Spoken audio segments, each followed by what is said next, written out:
Do it. Hey, welcome back to another exciting episode of YOML. I am so excited to come back and do this every night. And today, I think we have a special book where we do a multi-part reflections. We have three reflections. We are on Lessons of Reflection number 170. It's part one of three for its new book. And I'll let Chris introduce the book and we can dish it out.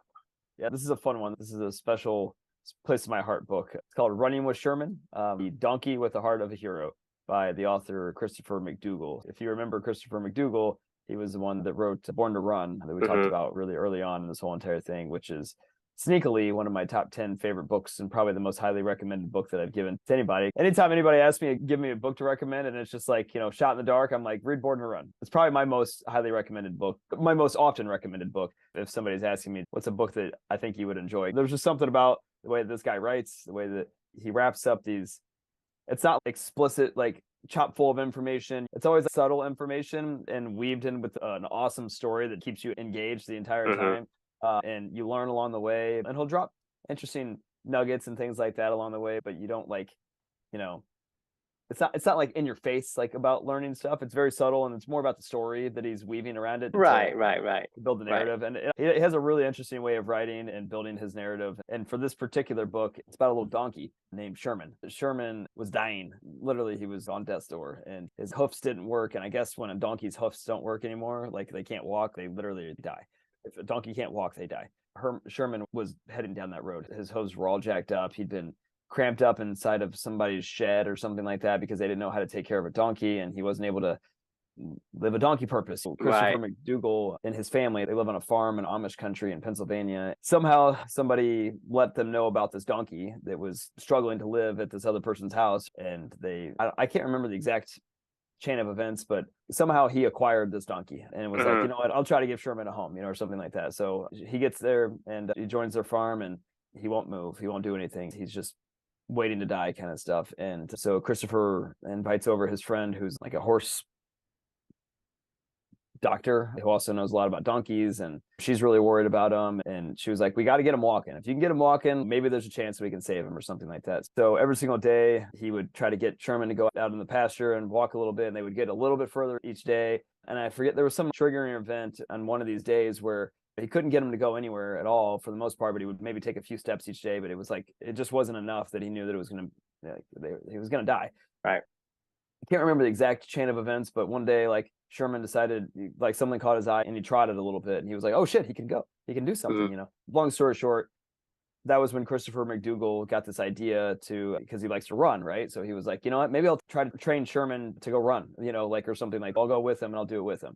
So he started to run with Sherman every single day. Well, I remember what the trigger was. There was this other donkey that the donkey lady would come over and bring with. And when that donkey would trot, Sherman tried to go trot with it or whatever. And he was like, oh, maybe this is the key. So maybe he just needs a buddy to go run with. So he started running with Sherman. And then this other horse started running as well. And then they both decided, hey, let's see what we can do with this. Let's train him for a marathon. Christopher McDougall had heard about this marathon in Colorado. It's like a burro race that's like through Leadville, which is like a really hard, it's really high up, and they do like the Leadville 100 and stuff like that. He had talked about it in Born to Run, and this particular event is like an ultra marathon basically with a burro race. So along the way, as Sherman's slowly starting to get healthier and healthier and more engaged, they decide to team up all together and try to run this burro race. So eventually I ended up getting a third donkey involved, and then they had another person that came on board who was their friend named Zeke. He was a troubled child that actually used to be like a straight A student and was like a scholar, and he had went away to college and actually tried to commit suicide in his first year in college. And Zeke was home from college because of that, and he was, didn't know what he wanted to do with his life. So Sherman actually ended up running with Zeke, and Zeke and him hit it off. Sherman trained for like a year for this whole entire thing, and they had these three donkeys. Christopher got his wife eventually to do this with him as well. So they had him, his wife, and this guy named Zeke, who was their neighbor's son that was troubled. So they're all training these donkeys to slowly train for this race. And along the way, Sherman got healthy. Sherman started to become a donkey again. He was excited to go out and run in the woods and run up and down hills. He was chasing after friends. He was happy again. He was healthy. He was becoming the donkey that he once was. And he was, went from death's door to he was now a donkey. He was a donkey with a purpose. He gave him a purpose. He was to run every single day again, right? So eventually they ended up going to Colorado, and they did finished the race. And I'm not gonna lie, I got a little teary eyed when Sherman, because Zeke got hurt right before the race on the way to Colorado, and so Zeke was the person that trained with Sherman the entire time, for this race. And I guess the burro runner relationship is like really like symbiosis, kind of thing, got to be like in a groove to really do this stuff. So they had to have somebody spot fill in for Zeke last minute. And I think that was Christopher McDougall, I think actually ran with Sherman instead. I almost got really teary eyed the last bit of this book where Sherman is on the final stretch to the finish line and he sees Zeke. Zeke was waiting for him at the finish line and he got really excited and he ran at Zeke. I almost started crying. It was such a good book. So that's why it's called Running with Sherman, the donkey with the heart of a hero, right? So ultimately, this particular reflection, I'll share my screen, is about this is why I wrote, you can tell I like this book, right? This is why I wrote a 3-part series on it. 3-part is going to be a great book.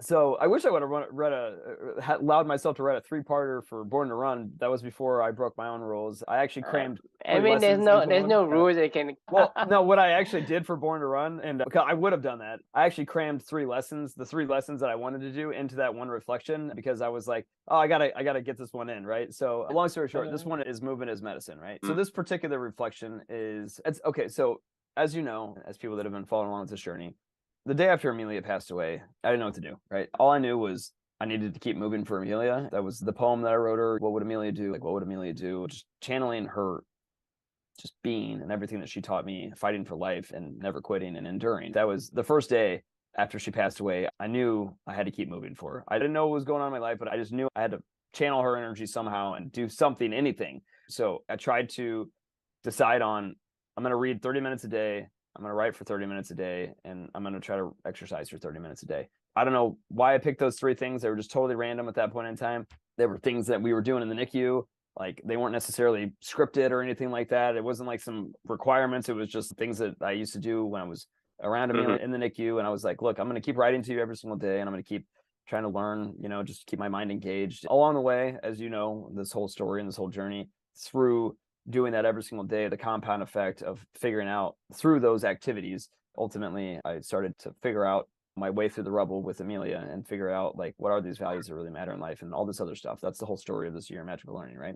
And eventually, at a certain point in time, those activities started to compound into a lot of different things. I found myself writing a book, or I found myself hundreds of books into this whole entire process. I found myself winning tennis tournaments. I found myself running half marathons, all these other things, because it just slowly started to add up. And for me, none of that really mattered, because it wasn't ever about that. It was always about trying to find a way to stay connected to Amelia and just keep pushing forward and honoring the promise that I made to her of, like, I'm going to keep fighting for your life. And eventually it led me to meaning and purpose and meaningful relationships and meaningful work and all the other stuff that we talk about, right? Well, one of the things that's always troubled me about those 3 things that I chose to do on that first day and have continued to do every single day since then. So when I wrote this one, it was 736 days into the journey after Amelia had passed away. And, now we're at, I don't know, like 950 or something like that, or 940 or something along those lines. So that was almost 200 days ago that I wrote this, about Running with Sherman. But anyway, the nothing's changed since then. I still do those activities every single day. And when I do it now, that's what I call living for 2. And I'm doing that with Amelia. So one of the things I've always struggled with a little bit was the idea of, what is the working out has nothing to do with any of my values, right? I'm like, the learning, the reading every day, like, that's clearly aligns with my learn something every day value that Amelia and I found along the way. The writing clearly aligns to a lot of the other things that I value every single day. Like, those were crystal clear in my head, and they were easy to do, and they were super simple. Like, running every day, exercising every day, working out every day, whatever it may be. Health isn't one of my values that I care about. Challenge myself, maybe, is kind of how I've always justified it a little bit. But it's always been a bit of a stretch to figure out, like, what does that fit into all this stuff? And then I started after I was reading this book, it kind of just hit me, like, movement is medicine. Christopher McDougall talked about the concept of movement as medicine in the book. And he said, no matter what you've suffered, we're always ready to rebuild once we start to move again. Rest too long after an injury and your system literally powers down and prepares for a peaceful exit. Fight your way back on your feet, and it triggers you to switch to heal. And as I heard that, I was like, that makes sense. Every single day that I go out and go on a run with Amelia these days, or that I do a workout every single day and I'm living for 2 with her, like, there is just something magical about it that switches me onto, okay, it's time to go fight, engage, it's time to keep moving and keep pushing forward and heal and keep doing what I promised to my daughter, keep on this mission, keep on this quest, keep on this journey, keep exploring, keep being curious, keep living your values, keep living for two, keep doing your purpose, all these things, right? And I feel like movement may have been like that glue that's holding it all together, really, and pushing me forward through exercise and through just making your body, forcing your body to go forward, literally moving yourself forward every single day and in an attempt to drive toward that purpose and live for two, like I've told Amelia I would do. So that's what this book made me think about as I heard Sherman's story. Look at what it did for Sherman. Literally, movement healed his body. He would have died. When he slowly started moving, slowly but surely, he healed. Donkeys' purpose is to move. So we talk about, our beavers must dam, right? Donkeys' purposes are literally if they have to move. That is their job, is to carry shit and to move. Movement really is big medicine. And the reflection is don't stop moving. I'd love to hear your thoughts on how does movement heal you or help you heal when you're down, or just thoughts in general about it. 3 words for you. Beaver. Donkey must run, Yeah. Right. We talk about painter must paint, right? Writer must write. Beaver must dam. The thing is, what happened if your foot was in a cast and you left it for a year and never used it? What happened to your foot? It actually is going to wither away and just disappear because that. And same thing with the arm. If you broke your arm and you left it there, it's going to actually become a stick. I have my arm broken before and I have a cast. It's only for 3 months, but when they took off the cast, my arm was actually fixed at an angle, whatever the angle of the cast was. I had to really use the other hand to kind of stretch it out slowly. And it's very hard because it stays fixed in that position and it starts to, so you can see the difference between the healthy arm and the arm that has didn't move. You're talking about a thin round stick, just bone. That's all you see. I mean, it's not like I don't move, it's just the arm doesn't move. Just imagine the whole body doesn't move. It's not about the destination, it's about the journey, because we're talking about whether we want to say, hey, I want to go on vacation, right? Then I want to go, get home. I want to go on an airplane, hurry up and take off. And then, when the airplane landed, I want to hurry up and get out, right? And then I hurry up and do. So the thing is for me is that the beaver must dam, because that's how we are made. Monkeys. Gotta do shit. Monkeys, beavers, human, we are made to move. We have to move because that's our essence. It's because if you don't move, you're not human. I agree. Trees don't move, right? But that's the thing is we have the DNA that requires to move. If you don't move, this is what happens when you don't do your beavering on purpose. Yeah. I mean, you're not gonna last long, and you don't have a very pleasant life. You take a fish out of water, right? You take a fish out of water. He's not meant to be out of the water, and so he's gonna gasp for air, and he's gonna suffer until you put him back into the water. Sherman is a donkey, especially a four-legged animal like a donkey or a horse, right? And zebra, they have speed for a reason, right? They have good speed because they are made to run. Their DNA is composed of different kind of compound that makes them very, very fast. That's why they're made to run. And you put them into a shed and you let them stand there, it's going to deteriorate. Just like your arms being put in a cast, and don't move, and you don't move it at all.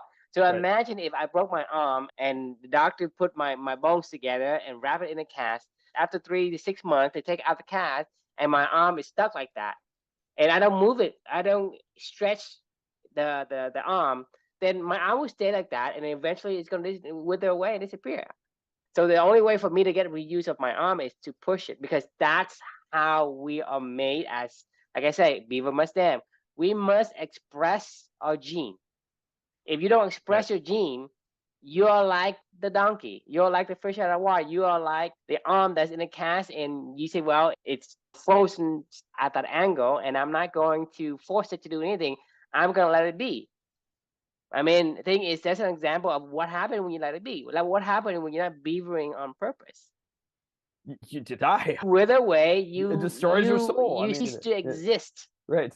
You have a short life. Not only you have a short life, but you have a miserable experience of that life. Yeah. I mean, to me, that's the thing is, people say, like I say, life is a struggle. You must struggle. Yeah, I agree at some point, but the thing is, that's not the only option. If you find what you are, you can do things better than anyone because you are so addicted to it Right. that you can spend more time than anyone and be better than anyone, but still enjoy the act of that movement, the act of the explorations and discovery of whatever that's you're chasing after. Agree. But people say, you must be like miserable. You must endure pain to have anything worthwhile, right? To me, I don't disagree, but I disagree that on the fact is that's the only way. Pain doesn't have to be miserable though. Like you can endure pain. I'm in pain every day when I go. I ran on a 4 mile run out in the cold today because I do this stuff. I try to do it in the wintertime as much as I can outside. Subjective because I mean, it was because the painful. thing is, if you go to the point where, let's say you haven't exercised for months and then you start running 5 mile, you come home, your body is sore, but then somebody start putting ice pack or start massaging the leg, whatever. That's pain, but it Yeah. feels Oh, yeah. damn good. Well, Right? actually, there was a book, Dopamine Nation, where you can get the dopamine feel from doing more stuff, or the other end of the spectrum, experiencing some shit, like eat the frog kind of stuff. You can get dopamine lift by enduring pain, and then everything else is up from there, right? That's Contrast, experience right, of contrast, right. and you have to take blue pill and the red pill together and to experience a contrast. And contrast is what we want. We are a creature of motion. And we're not the only one. I mean, monkeys, eagles, Everything in this world is in motion. a plant doesn't move. They move up, like trees grow, They like I do. mean, fungi expands out. Everything kind of is moving. I don't think there's anything that's just static in this world. Well, Like, no, but for animals specifically, the expressions of the motion it's so strong that if you don't move, you won't survive. That's why they put you in jail, right? If you do something right, bad, they put you into this 6x6 box right, and say, "Hey, I'm restricting your movement." The punishment for prisoners is loneliness. The second big thing is you limit it. You put somebody in a box, six by right. six, and you restrict it. You can only stay in this box for most of the time, and you can only go to the courtyard, which is limited in by these fence. That's why people don't want to go to jail when they stay in prison, right? They rather go outside and be free because we are creatures of motion. We must express that. If not, then you have a negative experience of life. Right. I agree. It makes me think of two things. A book that we haven't read yet, two books we haven't talked about yet, is Anti-Fragile. Nassim Taleb, Anti-Fragile. And if you don't use it, you lose it. It talks about in that book. If you don't use your brain, you lose it. If you don't use your body, you lose it. If you don't use anything, if you don't use the things that we were given in this world, like you said, if a beaver doesn't dam, like they'll probably just die. I mean, like it literally is. If you don't use because it, that it goes against its being, its existence, right? The cells and the organs has a job, has an existence. Its job is to do certain thing. So if you don't let it do its job, it's gonna die. That means that whatever faculty you have, it's no longer existing. It disappeared. Therefore, you lose it because you are a composition of multiple things together, like an ecosystem, a biodome, and your gut. You have your nervous system, you have the blood system, the intestines, the brain, the heart, whatever. You have a bunch of these systems to get you compositions of these things. And whatever faculty you have, it's there and it's working. And the moment you stop it from doing its job, right, it died. That means that that faculty has been removed from you so that you don't no longer have that weapon or that tool that was there from the beginning. So same thing for you is those systems make up who you are, and that who you are must also express what you are, because you are a beaver, you have to name. You are an eagle, you must fly. If you don't fly, the eagle is not going to live that long, and it's going to have a miserable life, miserable existence, right. because you are suppressing its expressions of its gene. You're suppressing your expression of yourself.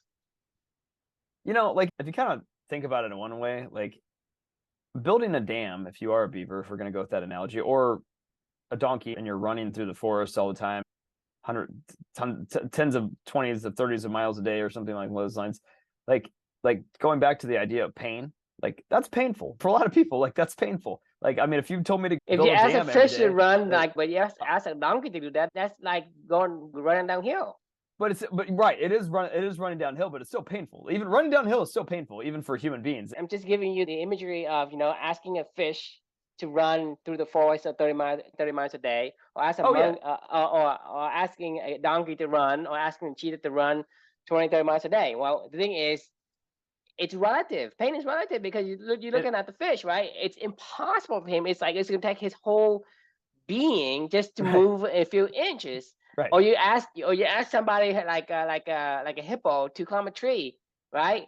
To climb a tree and sit on a tree all day. You look at a hippo versus a monkey, right? Uh, It's pain because the word pain is not an accurate description of what we're trying, because it's just a label we made up, right? sure. I mean, I know. Let's always be impeccable with your word. I agree, but like, let's for this because we don't have another word to use right now. We're going to call pain as something that's uncomfortable, not as something that is debilitating, but something that is uncomfortable. Let's call that the pain definition that we're going with, right? It is probably not comfortable for anybody to run downhill. I mean, it's less uncomfortable But than that's running why I say it's uphill, relative, because you're Right. going uphill versus downhill. You're still exerting energy going downhill. It's just you have more strides and more I mean, honestly, I mean, distances in your effort, right? Your effort has been multiplied and leveraged. right. It's going against you. What I'm getting at is purpose is still painful, but it's like an enjoyable pain, right? So the connotations of pain is something I don't want. But the thing is, if you say to the point where pain is something that could be positive or That's what I'm saying. negative, this is what you're saying, Yeah. right? And that's what I'm talking about with movement as the medicine. the imagery in most people's head is pain is something that's negative. Pain, yeah, like pain doesn't have Pains to be and suffering. sorrow, right? Pain can also be purpose, like in a weird way. Like pain can literally be, you're doing your purpose and it's painful, but it's also a good painful. Like it reminds me so much of that Dopamine Nation book where she talked about. I just pulled up some quick notes really fast on that one because I couldn't remember exactly what she said, but she was talking about like pain and pleasure in general. If you seek one, you're actually going to get the other. So if you go the pleasure Red route pill, all blue day, pill. every day. Red pill. So the idea of embracing pain as a way to ultimately get you more toward a pleasurable existence, like that is a philosophy that you could take. I'm not saying the pain in the bad way, like atomic bomb pains, but like stimulated pain of running 5 miles in the cold or something like that. Like I can endure that. It hurts. It's not fun, but I feel better afterwards because I get back into the house and I'm like, yes, all right, Amelia, we did it. Great run today. I'm ready to go tackle on other stuff, right? Like, I mean, it's not I think there's up to doing this because it's not a clear cut black and white whether you do this and do that, right? Because there's certain things that like pain is good and sometimes pain is bad. Because if I give you like small dose of poison every day, right? Sometimes those poison can make you stronger, sometimes make you weaker and you die. I mean, so to me, it's not black and white. It's not always this or that and other. There's an art to it, right? And certain things apply and certain things doesn't apply. Because if I keep beating you, let's say I keep beating you with my fist or some hard object every single day, eventually your brain's gonna hurt and you're gonna have concussions and you will have a headache and you might die from that. You break down the muscle and the muscle builds back up again, right?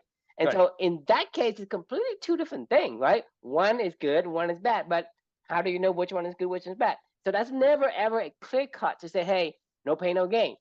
Right. It's never like that. So you have to make sure that when you go into something, you have to understand. You have to understand that it's always pros and cons, and it's never this and that. And so don't take any concept with the absolute. There's no absolute. I think the pain that you choose to embrace should be the pain that aligns to your purpose. The thing is when you have something that is your purpose, right? If whatever you do aligns with your purpose, whatever pain it comes at you, you can endure it. What was the saying that Viktor Frankl say? A man with a why can overcome anyhow. Exactly. Well, I mean, that's the thing is when it aligns with whatever you're doing aligns with your purpose, you have the strength to endure it. Because you can see people say, well, this guy is nuts. This guy is superhuman. This guy is stupid, or whatever you want to say. Whatever he does, he's able to do it because it aligns with his purpose. Therefore, he can endure it. He can do that all day, every day. Right. Like a beaver never gets tired of damming, right? That's why we keep saying a beaver must dam, and like it's probably painful, like, but it's a good pain that aligns to their purpose. So therefore, like it feeds their soul, and it gives them fulfillment. Because you look back at Viktor Frankl, right? Because he has a reason he can endure the prison scenario. Other people don't have a purpose. They tend to they say, well, I give up. I start smoking my last cigarettes, and a lot of people does that in World War II. Like, they just say, hey, I have no reason to live, so I quit. They die. But a man with a why who can do it anyhow. Exactly. And so that's the thing is the purpose of who you are, and you're able to express it. It allows you to have the strength to endure any pain that comes at you. Purpose is motion. Like purpose is motion, though. Like, so going back to like the movement is medicine. Well, purpose is whatever you're supposed to manifest. It could be motion because you has a motion gene that needs to express it. If your purpose is to be swimming, right? Then you be swimming. Your purpose is to climb, you be climbing. Your purpose is to fly, you fly. But purpose is an action. Like it has to be an action. Like, well, purpose is your calling. Purpose is your ability to manifest. It's just like a magnet, right? A magnet, it is what it is. It has its characteristic, right? A magnet is going to attract something or repel something because of its characteristic. It is manifesting what it is. It is manifesting what it is. You and I are exactly like an object. You have certain DNA and molecules in you. It makes up who you are, who I am. And because of who I am, my characteristic, I have to manifest, have to express the gene I have. If you are a talker, right, you have the gene to talk.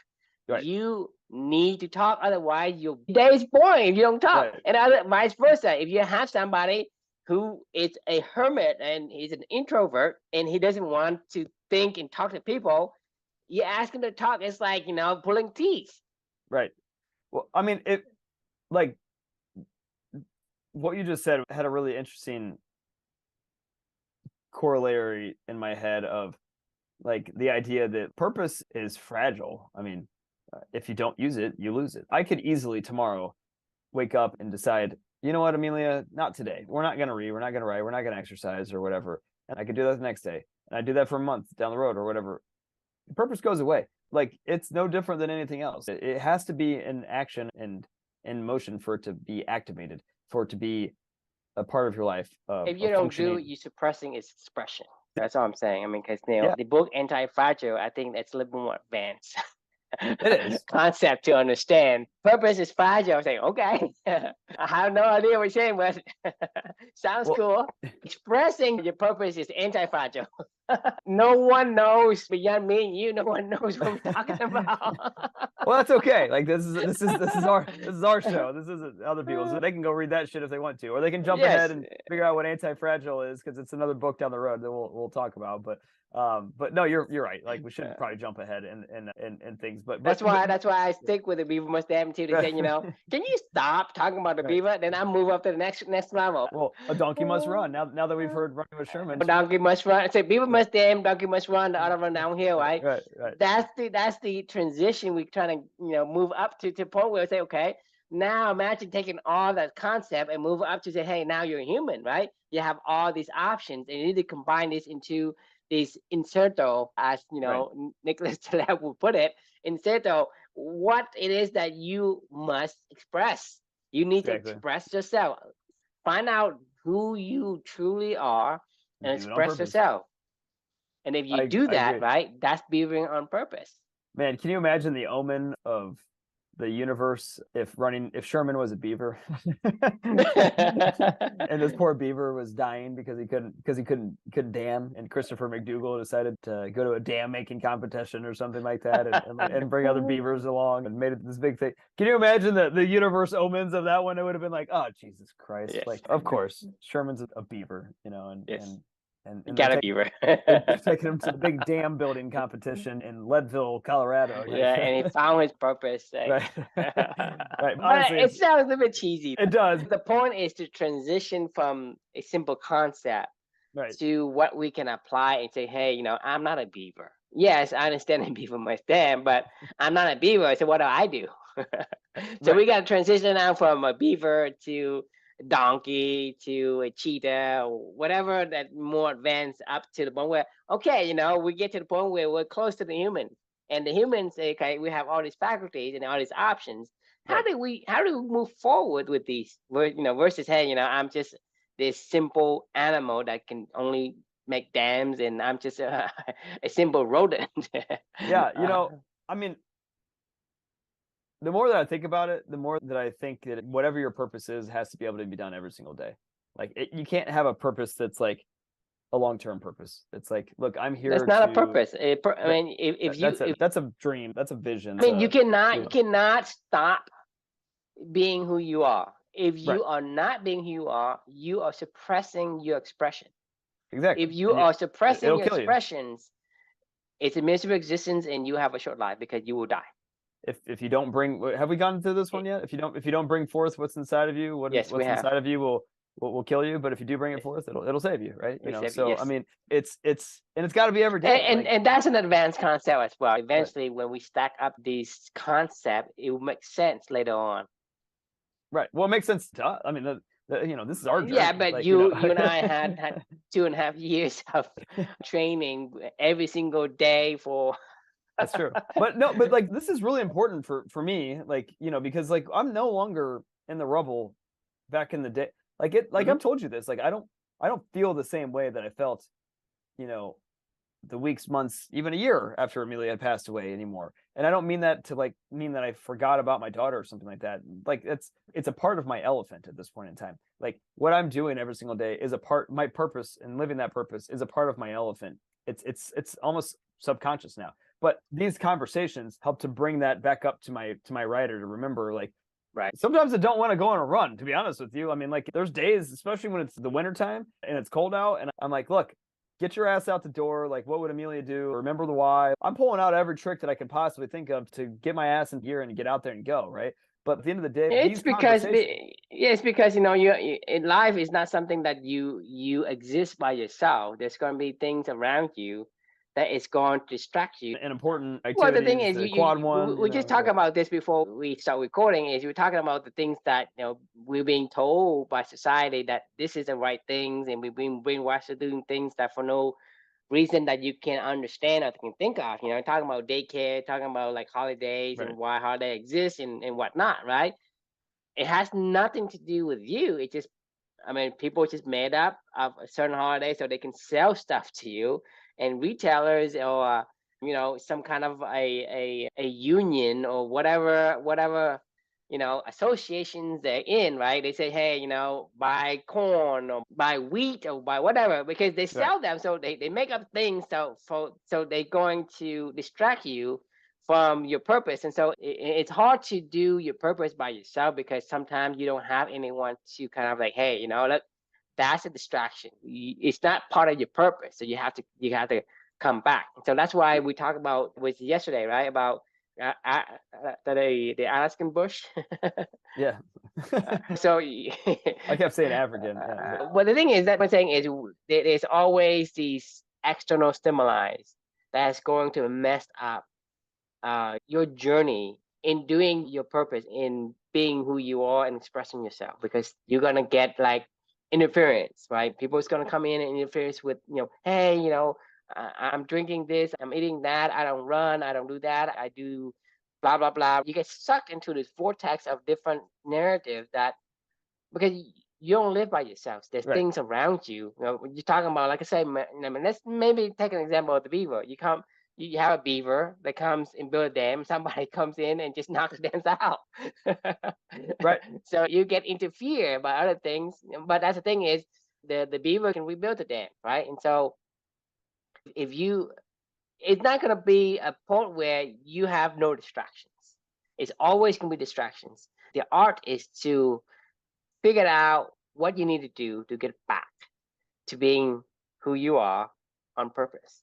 Express yourself in a way that you need to express yourself. Agreed. And I think I had another epiphany while we've been having this conversation as well. Like, I actually don't know that you can live your purpose by yourself. I know we always talk about meaningful relationships, but I've always thought, like, without Amelia, without you, without other people in my life to do this stuff, I don't know that this purpose would endure. I mean, I always have somebody to, because I was about ready to say like, well, I run alone a lot, because you were saying like, I think you had said something about sometimes it sucks doing these things alone. But like the truth is I'm never alone, because I'm always with Amelia when I'm doing these things, and I know that, and it's in my subconscious. And when I'm doing this stuff with you, I'm always That's doing this what stuff you've with been you. able to do for the Yeah, past 2.5 years. Imagine right. if you don't have somebody to have in your mind, to have a conversation with, you won't be able to endure. You won't be able to remember Yeah, that. You can distract it and say, hey, squirrel, right. like Yeah, yeah, in the right, movie right, Up, and you completely forgot what you're supposed to do. And then you let astray to whatever end, and then suddenly you wake up in the middle of the night and you're like 70 or 80 or 90 years old and say, shit, I forgot I need to go back to do right. whatever. But then it's like 20, 30 years, 40 years, too late. Agreed. So two epiphanies in this one. Purpose has to be an action, and it can be done every single day. And purpose has to be done with somebody else in that action every single day as well. Like, I mean, I know we call that meaningful work and we call that meaningful relationships.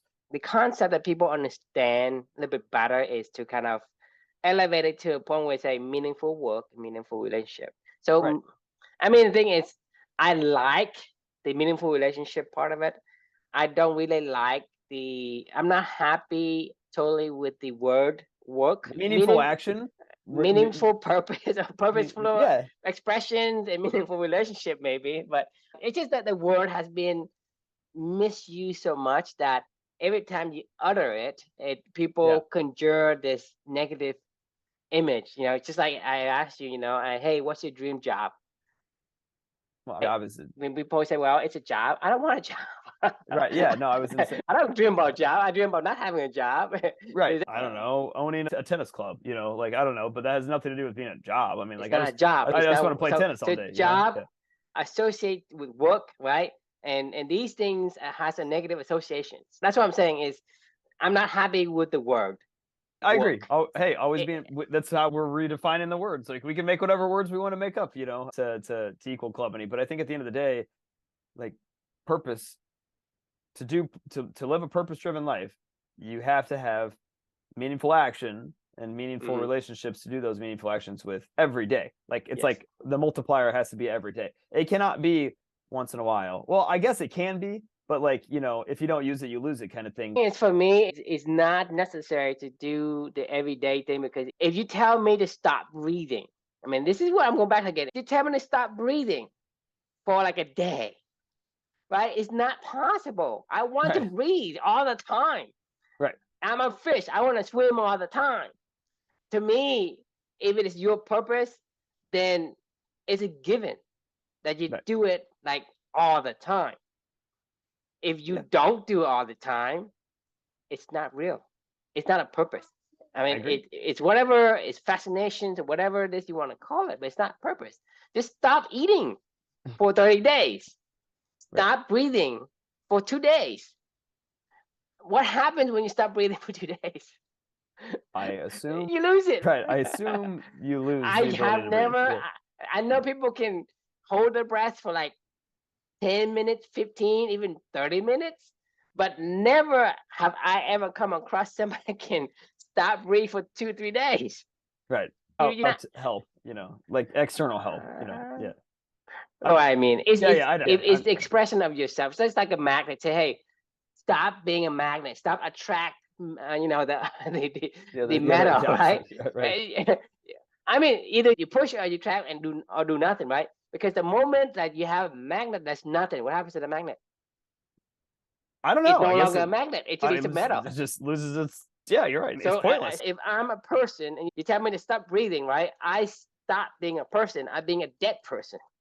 I stop being a living person. I stop being a dead body. Agreed. This is as simple as I can put it. It's movement is medicine. You got to keep moving if you want to live a purpose-driven life. You got to move. You gotta do you. You got to be who you are. Express what you're supposed to express. If you don't, I mean, you're not gonna be who you are. Just like I say, because I'm a human or an animal, I needed oxygen for me to live. Therefore, I always gonna be breathing. I'm not gonna ever say, I'm tired of breathing. I'm gonna stop breathing for a while. I'm taking a break. Think about it. If your heart say, hey, I'm taking a break. I have pumps, billions of times already. I'm going to stop. It's funny though, because you're hitting on the idea of the, I don't know the word for this, but the symbiotic relationship of everything living their purpose in tandem, right? If one of those things breaks down, you're all fucked. If your lungs' job is to breathe, if it stops, you're fucked. If the heart stops pumping, You're fucked. that's its purpose, you're fucked. If your brain stops, all these things, it'll shut down other things, and it's like a chain reaction of, and that is if you don't use it, you lose it. Like if you don't, you tell the heart to stop doing its purpose for like 5 minutes, 10 minutes, right. You might not come back. Because the whole ecosystem is wrecked. Exactly. So the same goes for you not living your purpose. Like slowly but surely you wreck the ecosystem. You're going to wreck the ecosystem of what depends on you.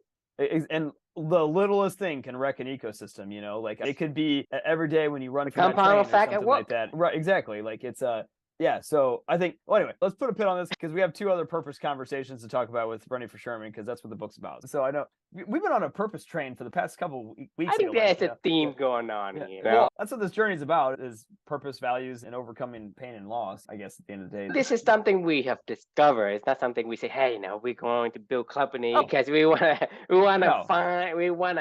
like do a purpose. I start to ask myself and make a self-assessment. It's who I am and what makes me happy, and how do I feel if I do this?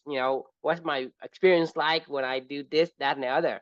And so we discovered that purpose is essential to all these things that we all do. Correct. Like it's been the journey that's led us to these conversations, but you're seeing how the journey starts to unfold. Like we're on reflection 170 or whatever. Only halfway.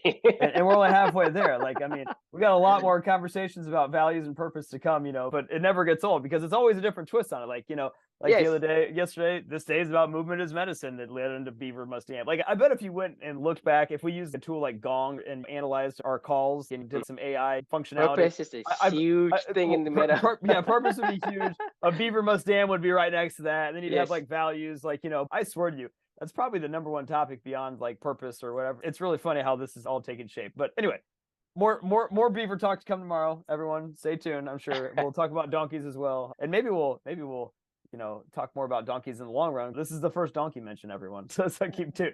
All right. Well, any final thoughts for the day on movement as medicine? So it's something that you must do. You cannot suppress it. If you do, then stop breathing for a little bit and see what happens. I mean, it's a miserable last 5 minutes. If you ask me to stop breathing for 5 minutes, it's gonna be